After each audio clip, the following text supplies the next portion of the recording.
Two major earthquakes, a magnitude 7.2 and a magnitude 7.5, struck northern Venezuela within 40 seconds of each other yesterday evening. They were shallow, they were inland, and they ruptured the same fault that killed an estimated 30,000 people 2 centuries ago. The U.S. Geological Survey has warned the death toll could reach the tens of thousands. The size of these quakes is frightening on its own, but it is not the real danger. By the end of this video, you'll understand why what comes next could be worse than the quakes themselves. Yesterday evening, at 4 minutes past 6 o'clock local time, the ground in northern Venezuela tore open twice. The first earthquake hit with a magnitude of 7.1, a number the United States Geological Survey almost immediately revised upward to 7.2. Then, before anyone had time to react, before the first wave of shaking had even finished rolling through the valleys west of Caracas, a second earthquake struck. This one was bigger, magnitude 7.5. The gap between them was about 40 seconds. Think about what 40 seconds means here. It is not enough time to get down a flight of stairs. It is not enough time to get out of a building. For the people standing in the streets of Valencia and San Felipe, in the towns around Moron and Puerto Cabello, the first quake was already the strongest thing they had ever felt, and they were still on their feet, still trying to understand what was happening, when the larger one arrived underneath them.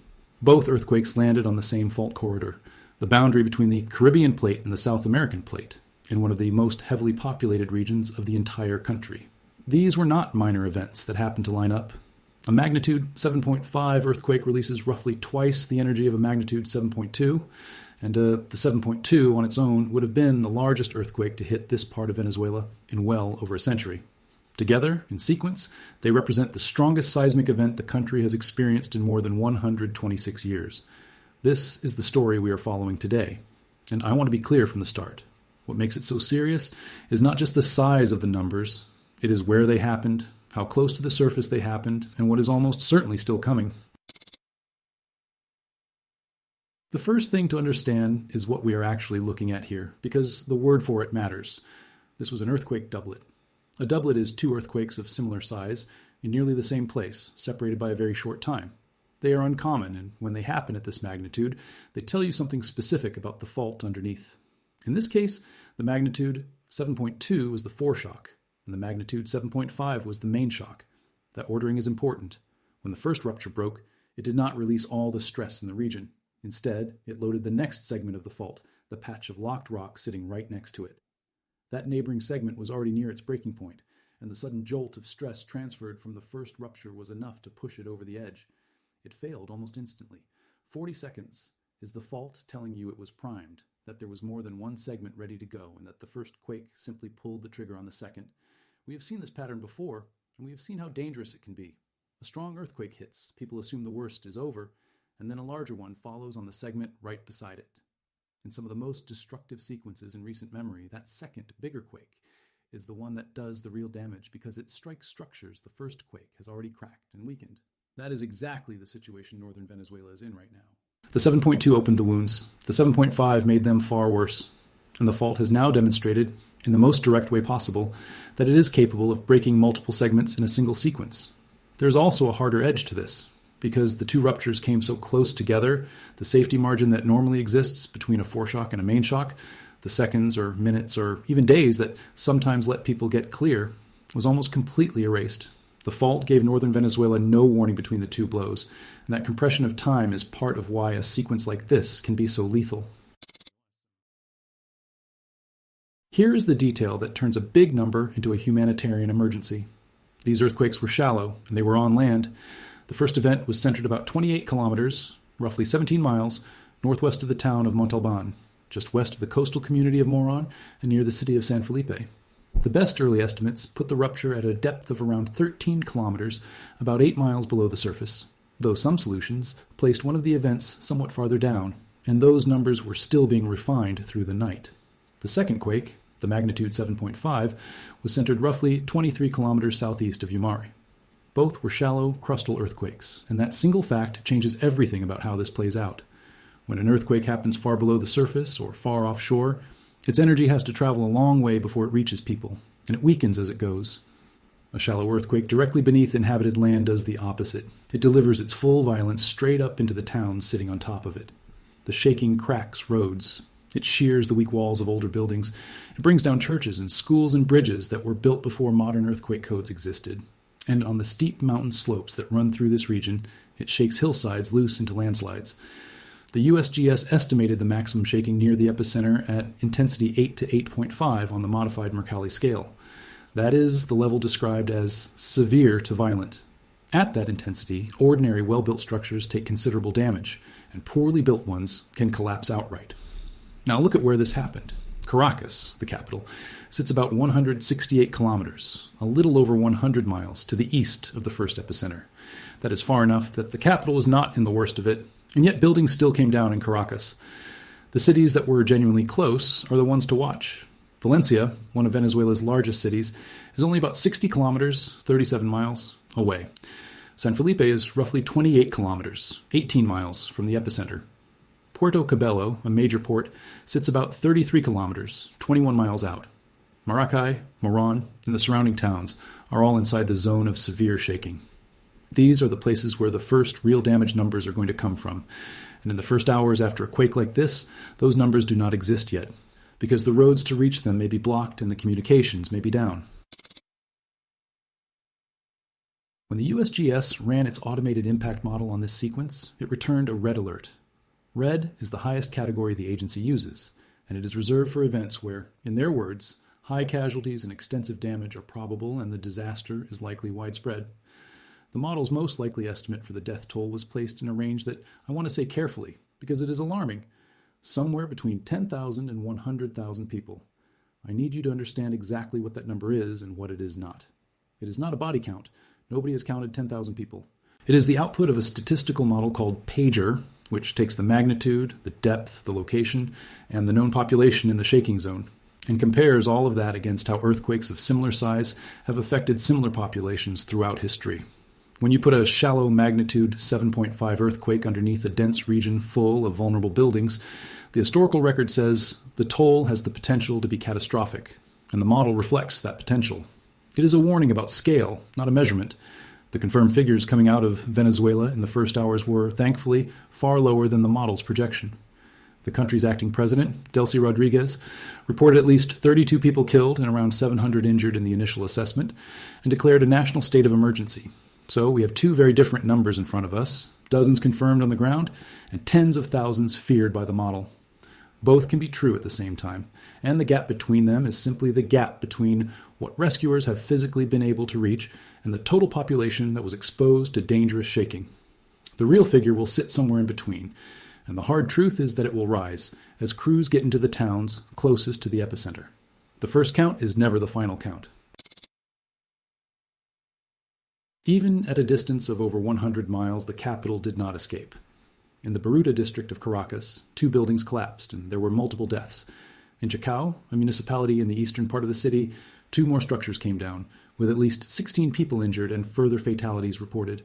Simón Bolívar International Airport in Maiquetía, the main airport serving Caracas, was closed because of damage, which immediately complicates the flow of aid and emergency response into the country. A witness in Valencia, much closer to the epicenter, described walls cracking and breaking open inside their building as the shaking hit. These reports share one thing in common, and it is the thread that runs through every deadly earthquake in this part of the world.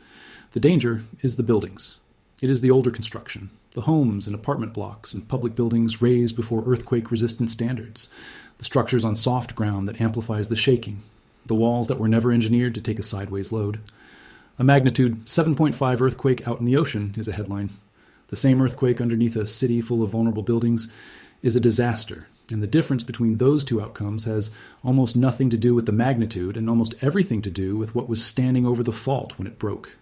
Hundreds of emergency workers were mobilized for search and rescue overnight, working against the clock and against the dark to reach people trapped in collapsed structures. The closure of the main airport makes that work harder because it slows the arrival of outside aid, heavy equipment, and medical teams at exactly the moment they are needed most.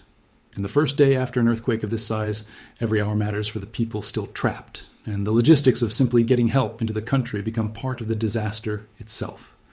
The footage coming out of the region in the hours after the quakes showed exactly what you would expect from Intensity 8.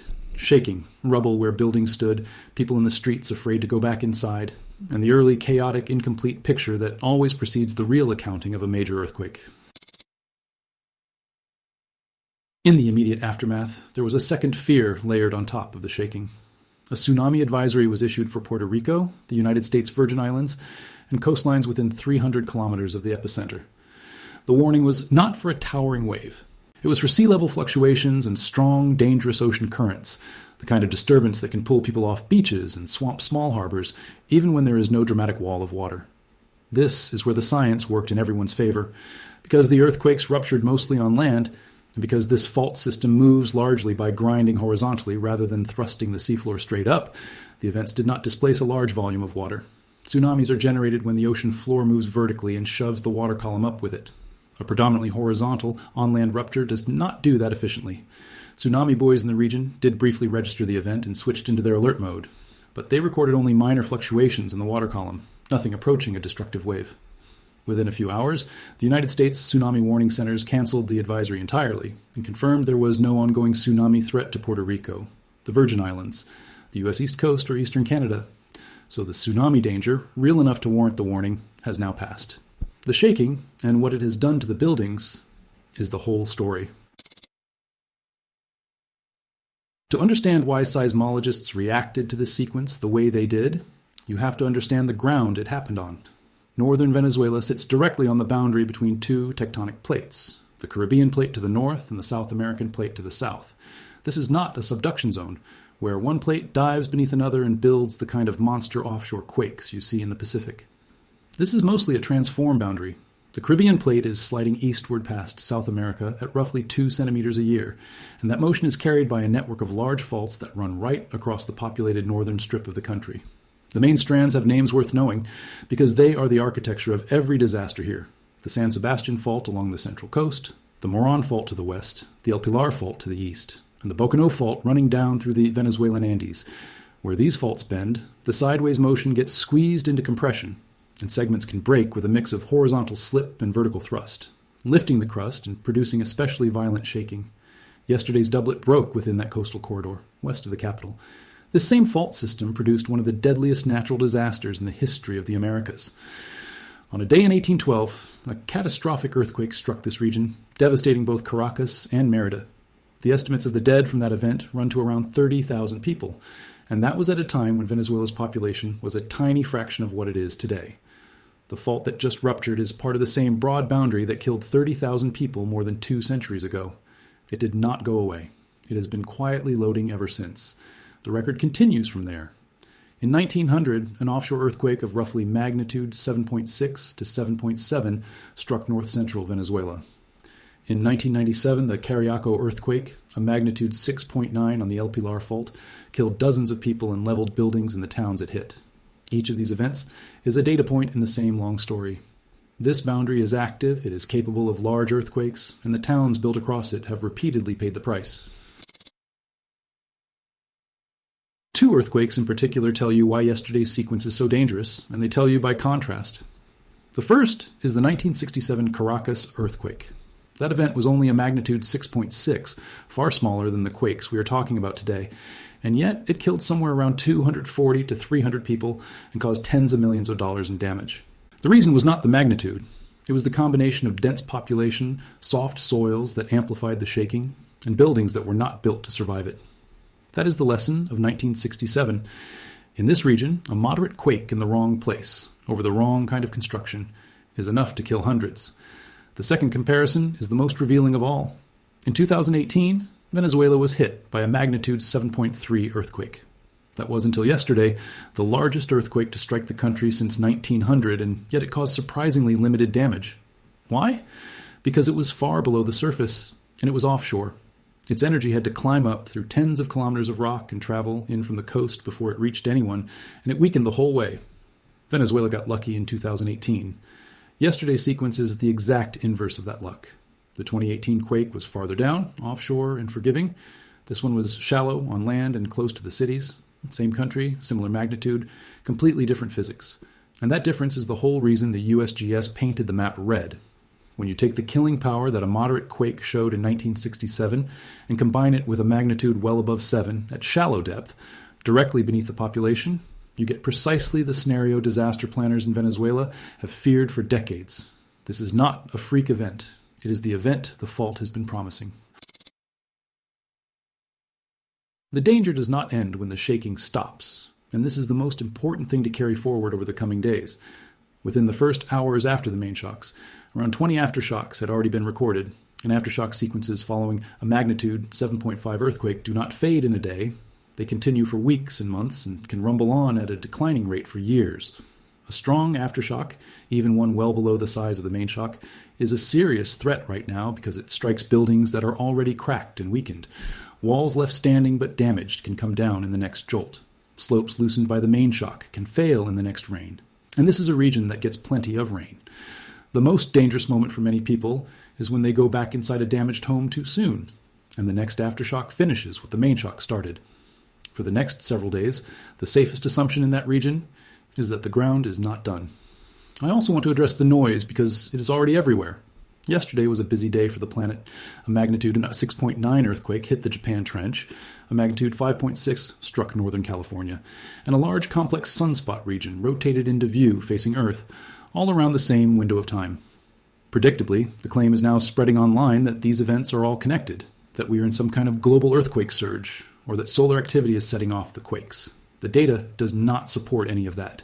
Big earthquakes do send waves around the world, and genuine remote triggering is real, but it takes an enormous source acting on a fault that is already primed nearby, and it produces tiny local events, not magnitude. 7 ruptures an ocean away. The energy in a solar flare is many orders of magnitude too small to move a fault, and several large earthquakes on the same day is simply ordinary arithmetic on a planet that averages more than a dozen magnitude 7 events every year, on separate faults with separate clocks. Venezuela's doublet was caused by the Caribbean-South American boundary full stop. So here is what to watch for. Watch the confirmed death toll, which will rise as rescuers reach the towns closest to the epicenter over the coming days. Watch the aftershock sequence, and watch for any strong aftershock near magnitude 6, which remains entirely possible. Watch whether the damage assessments from Valencia, San Felipe, Puerto Cabello, and the smaller towns confirm the worst the model fears, or whether Venezuela has, against the odds, been spared the upper end of that range. We will be tracking all of it as it develops. For now, the message from northern Venezuela is simple and urgent. The fault that killed 30,000 people 2 centuries ago has moved again. It moved twice in 40 seconds. And the next few days, we'll decide just how heavy the cost turns out to be.